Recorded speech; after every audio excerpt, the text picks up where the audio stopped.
राजधानी लखनऊ के हजरतगंज स्थित जीपीओ पर प्रधानमंत्री नरेंद्र मोदी के जीवन पर आधारित प्रदर्शनी लगाई गई। इस दौरान बीजेपी प्रदेश अध्यक्ष भूपेंद्र चौधरी भी मौजूद रहे। वहीं इस प्रदर्शनी को देखने के लिए सीएम योगी आदित्यनाथ भी पहुंचे।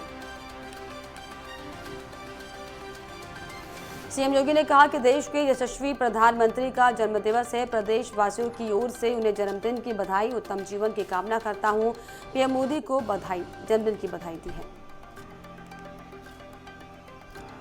योगी ने कहा कि हमारा सौभाग्य है कि देश की संसद में प्रधानमंत्री उत्तर प्रदेश का नेतृत्व करते हैं। पिछले 9.5 वर्षों में भारत की आबादी ने एक नए भारत को उभरते और आगे बढ़ते हुए देखा है। दुनिया ने भी नए भारत का दर्शन किया। पहली बार आज़ादी के बाद बिना भेदभाव शासन की योजनाएं गरीब महिलाओं, नौजवान तक पहुंच रही हैं। सीएम ने कहा कि आज भारत की 140 करोड़ की आबादी में विश्वास जगा है। वैश्विक मंच पर दुनिया का भारत के प्रति विश्वास जगा है। नौजवानों के लिए रोजगार, स्वतः रोजगार के अवसर उत्पन्न किए जा रहे हैं। बेटियों, महिलाओं के लिए भी कार्यक्रम चलाए जा रहे हैं। इन कार्यक्रमों से उनके प्रति विश्वास जगा है। आज योग को वैश्विक मान्यता मिली। भारत की आयुष पद्धति की ओर दुनिया का विश्वास जगा है। वहीं मुख्यमंत्री योगी आदित्यनाथ ने कहा कि आज विरासत के प्रति सम्मान हो रहा है। सोमनाथ हो या महाकाल नगरी उज्जैन हो या फिर केदारपुरी का निर्माण काशी अयोध्या में हो रहे कार्य विश्वास का प्रतीक है। ग्लोबल इन्वेस्टर समिट की तैयारियां तेज की गई हैं। मसूरी देहरादून डेवलपमेंट अथॉरिटी तैयारी में जुटी हुई है। एमडीडीए के वीसी ने बताया कि ग्लोबल इन्वेस्टर समिट को लेकर कई काम चिन्हित किए गए हैं। शहर के कई घरों को एक समान रंगों में रंगने के साथ ही कई लैंडस्केपिंग के भी काम किए जाएंगे। उत्तराखंड के जोशीमठ बारिश के बाद बद्रीनाथ हाईवे की हालत खस्ता हो गई है। सेलंग के पास सड़क में गड्ढे होने के कारण कारें क्षतिग्रस्त हो रही हैं। ऐसे में राहगीरों में रोष देखने को मिल रहा है। लोगों का कहना है कि अगर जल्द ही हाईवे को ठीक नहीं किया गया तो श्रद्धालुओं को काफी परेशानियों का सामना करना पड़ सकता है। मुख्यालय पौड़ी के डीएम कार्यालय में उत्तराखंड राज्य आंदोलनकारी समिति की बैठक आयोजित की गई। बैठक में चिन्हीकरण के लिए लंबित प्रकरणों को लेकर जिलाधिकारी के साथ ही समिति के सदस्यों की वार्ता हुई। समिति के सदस्य बीरा भंडारी ने बताया कि प्रशासन द्वारा 139 लोगों का चिन्हीकरण किया गया था, जिन्हें राज्य आंदोलनकारी कार्ड भी जारी कर दिए गए थे। उन्होंने बताया कि कई कार्ड धारकों को सभी सुविधाएं मुहैया कराई गई हैं, लेकिन उन्हें अभी तक पेंशन से वंचित रखा गया है। भंडारी ने बताया कि इसमें कुछ लोगों की मौत हो चुकी है तो वहीं कुछ लोग नौकरी पर लग चुके हैं। उन्होंने ये भी बताया कि जिलाधिकारी द्वारा फिर से प्रकरणों पर जांच की बात कही गई है। वहीं जिलाधिकारी डॉक्टर आशीष चौहान ने कहा कि जल आईयू के रिपोर्ट के बेस पर रिपोर्ट पॉजिटिव आने पर मामलों को विस्तारित करने के लिए अगली मीटिंग में पात्र प्रकरणों को लिया जाएगा। उत्तराखंड में डेंगू का डंक लगातार गहराता ही जा रहा है। स्वास्थ्य विभाग की तमाम कोशिशों के बाद भी इस बीमारी का मच्छर कहर बरपा रहा है। ऐसा कोई दिन नहीं बीत रहा जब डेंगू के नए मामले सामने नहीं आ रहे हों।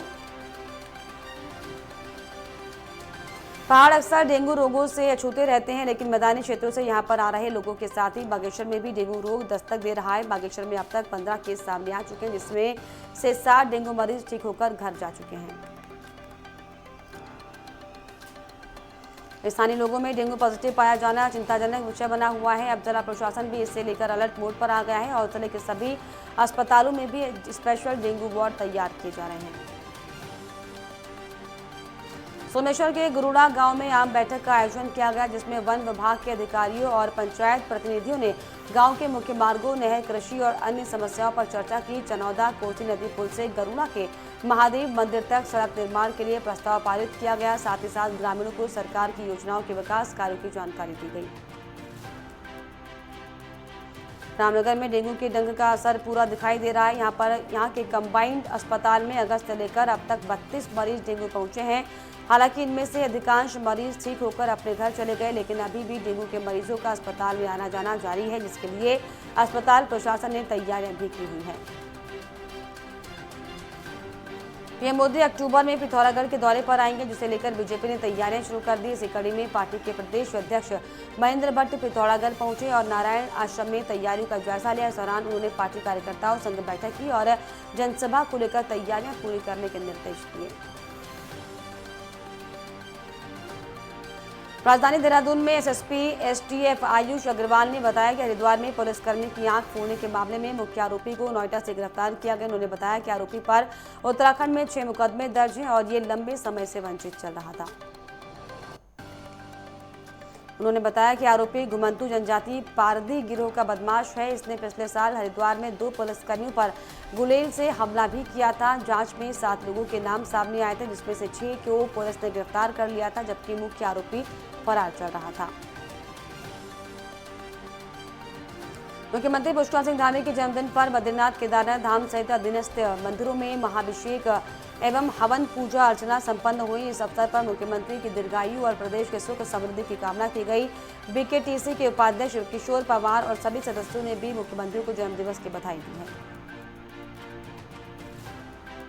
मुख्यमंत्री पुष्कर सिंह धामी अपने जन्मदिन के अवसर पर GGIC कॉलेज राजपुर रोड पहुंचे, जहां पर मुख्यमंत्री ने स्कूली छात्राओं के साथ केक काटकर अपना जन्मदिन मनाया। वहीं कार्यक्रम के दौरान सीएम धामी ने उत्तराखंड कर्मकार बोर्ड द्वारा प्रायोजित मोबाइल लर्निंग केंद्र की 2 बसों को भी हरी झंडी दिखाई। साथ ही स्कूली बच्चों और गरीब महिलाओं को चेक वितरित किए हैं। अल्मोड़ा जिला सहकारी बैंक की प्रशासनिक कमेटी ने 19 लोगों की गलत तरीके से नियुक्ति दिए जाने का आरोप लगाया। इसको लेकर कमेटी ने कैबिनेट मंत्री धन सिंह रावत को पत्र भी लिखा। अल्मोड़ा जिला सहकारी बैंक की नियुक्ति में गड़बड़ी का ये पूरा मामला है। पत्र में लिखा गया है कि जिला सहकारी बैंक अल्मोड़ा की प्रशासनिक कमेटी अल्मोड़ा ने 19 लोगों की गलत तरीके से नियुक्ति दी है, जिसमें भारी अनियमितताएं बरती गई हैं, जो जांच का विषय है। कैबिनेट मंत्री धन सिंह रावत को सौंपे गए पत्र में बीजेपी के 2 विधायकों ने भी इसमें हस्ताक्षर किए हैं। बागेश्वर में विधायक पार्वती दास, सीडीओ CS तिवारी, पालिका अध्यक्ष ने संयुक्त रूप से मंडलसेरा में एक क्लिनिक का उद्घाटन किया, जिसमें वर्चुअल माध्यम से मुख्यमंत्री ने संबोधित करते हुए सभी को बधाई दी। साथ ही उन्होंने कहा कि श्रमिक वर्ग के फ्री इलाज के लिए क्लिनिक खोले गए हैं, जिसमें पंजीकृत श्रमिकों को फ्री इलाज और दवाइयां मिल पाएंगी। टिहरी में वाहन से टक्कर के बाद खाई में गिरी कार, हादसे में एक की मौत, 5 गंभीर रूप से घायल हो गए। घायलों को अस्पताल में भर्ती कराया गया। वहीं चंबा मसूरी हाईवे पर जड़ी पानी के पास की पूरी घटना है। 38वां चक्रधर समारोह का आयोजन 19 से 21 सितंबर तक नगर निगम ऑडिटोरियम रायगढ़ में होगा। चक्रधर समारोह महाराजा चक्रधर सिंह के सांगीतिक व्यक्तित्व का स्पंदित रूपांकन है। वहीं शास्त्रीयता, लोक रंग और महाराजा चक्रधर सिंह के प्रिय खेल कुश्ती के संयोजन के साथ ही सुर, ताल, छंद और घुंघरू की ये परंपरा निरंतर जारी है।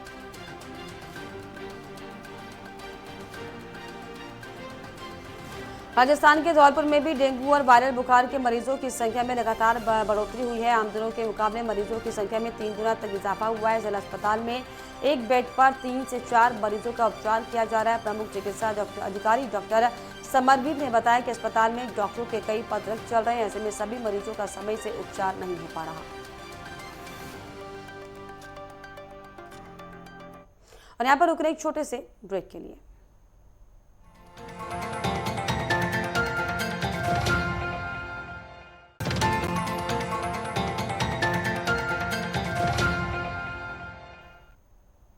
ब्रेक के बाद आपका स्वागत है। आगे बढ़ेंगे संगम एक्सप्रेस की ओर। छत्तीसगढ़ में आगामी विधानसभा चुनाव को लेकर निकाली जा रही बीजेपी की परिवर्तन यात्रा बालोद पहुंची, जहां पर बीजेपी कार्यकर्ताओं ने यात्रा का जोरदार स्वागत किया। इस मौके पर केंद्रीय मंत्री फग्गन सिंह कुलस्ते ने आम सभा को संबोधित किया। बाइक रैली में शामिल हुए स्थानीय कार्यकर्ताओं ने बुलडोजर के माध्यम से उनका स्वागत किया है। छत्तीसगढ़ में दंतेवाड़ा नगर पालिका जिले भर में स्वच्छता लीग कार्यक्रम शुरू किया गया, जिसमें नगर पालिका के सफाई कर्मियों के साथ नगर पालिका CMO पवन मेरिया, नगर पालिका अध्यक्ष, पार्षद एवं समस्त नगर पालिका के अधिकारी कर्मचारियों ने मिलकर सड़कों और मोहल्ले की सफाई की है। एक राष्ट्र एक चुनाव के लिए पूर्व राष्ट्रपति रामनाथ कोविंद की अध्यक्षता में समिति के गठन के बाद से राजनीतिक हलचल तेज है। इसी बीच समिति की पहली बैठक को लेकर अब एक बड़ा अपडेट सामने आया, जिसमें पूर्व राष्ट्रपति और समिति के अध्यक्ष रामनाथ कोविंद ने बताया कि एक राष्ट्र एक चुनाव समिति की पहली बैठक 23 सितंबर को होने जा रही है। टीकमगढ़ की अमरपुर गांव में दूषित पानी पीने से 3 लोगों की मौत हो गई और 100 से ज्यादा लोग बीमार हो गए, जिसमें 10 लोगों की हालत गंभीर बताई जा रही है। कुछ लोगों का उपचार तो गांव में ही चल रहा है और जो लोग गंभीर मरीज हैं उनको बड़ा गांव उप स्वास्थ्य केंद्र और जिला अस्पताल टीकमगढ़ रेफर किया गया है।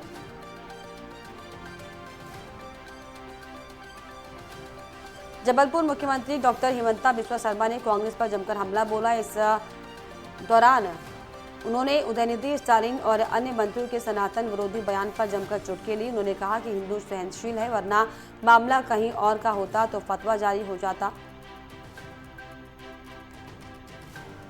सिंचाई विभाग के टेंडर निरस्त किए जाने पर आक्रोशित ठेकेदारों ने सिंचाई विभाग डाक पत्थर कार्यालय में विरोध प्रदर्शन किया। ठेकेदारों को आरोप है कि अपने चहेतों ठेकेदारों को लाभ पहुंचाने के लिए अधिकारियों ने टेंडर प्रक्रिया को निरस्त किया है। उन्होंने जल्द टेंडर जारी न होने पर कार्यालय में तालाबंदी और अनिश्चितकालीन धरना प्रदर्शन की चेतावनी दी। वहीं दूसरी ओर विभाग के अधिशासी अभियंता का कहना है कि शासन द्वारा जारी निर्देशों के क्रम में टेंडर को निरस्त किया गया। शासन ने निर्देशित टेंडर धनराशि और शुल्क बढ़ोतरी के साथ टेंडर प्रकाशित करने के निर्देश दिए गए हैं। मुजफ्फरपुर जिले के बेनीबाद में हुए हादसे पर मृतक परिजनों से मिलने पहुंचे लोजपा रामविलास के सांसद चिराग पासवान पहुंचे और पीड़ितों से मिलकर भावुक हो गए। हादसे को लेकर चिराग पासवान बिहार सरकार पर जमकर निशाना साधते हुए दिखे। कहा कि हर साल चुनाव के दौरान पुल निर्माण का झांसा देकर सरकारें बन जाती हैं, लेकिन आज तक यहां पर पुल निर्माण नहीं किया गया। मुख्यमंत्री पुष्कर सिंह धामी के जन्मदिन के मौके पर पिथौरागढ़ में बीजेपी कार्यकर्ताओं ने हवन यज्ञ और कीर्तन भजन का आयोजन किया। इस मौके पर पिथौरागढ़ ब्लड बैंक में रक्तदान शिविर का आयोजन किया गया। इस मौके पर रेड क्रॉस सोसाइटी के चेयरमैन NC पंत ने युवाओं को जागरूक किया है। उत्तराखंड के उत्तरकाशी में भगवान जगन्नाथ की अनोखे रूप में पूजा की जाती है। गाजड़ा और सिरी गांव के पशुपालकों ने होड़ नामक स्थान पर भगवान जगन्नाथ की पूजा अर्चना की। इस मौके पर पशुपालकों ने दूध, दही और मक्खन का भंडारा किया। मसूरी में उत्तराखंड अल्पसंख्यक आयोग के अध्यक्ष डॉक्टर RK जैन की अध्यक्षता में नगरपालिका परिषद के सभागार में बैठक का आयोजन किया गया, जिसमें अल्पसंख्यक समाज के लोगों ने प्रतिभाग कर अल्पसंख्यक आयोग के सामने अपनी समस्याओं को रखा है।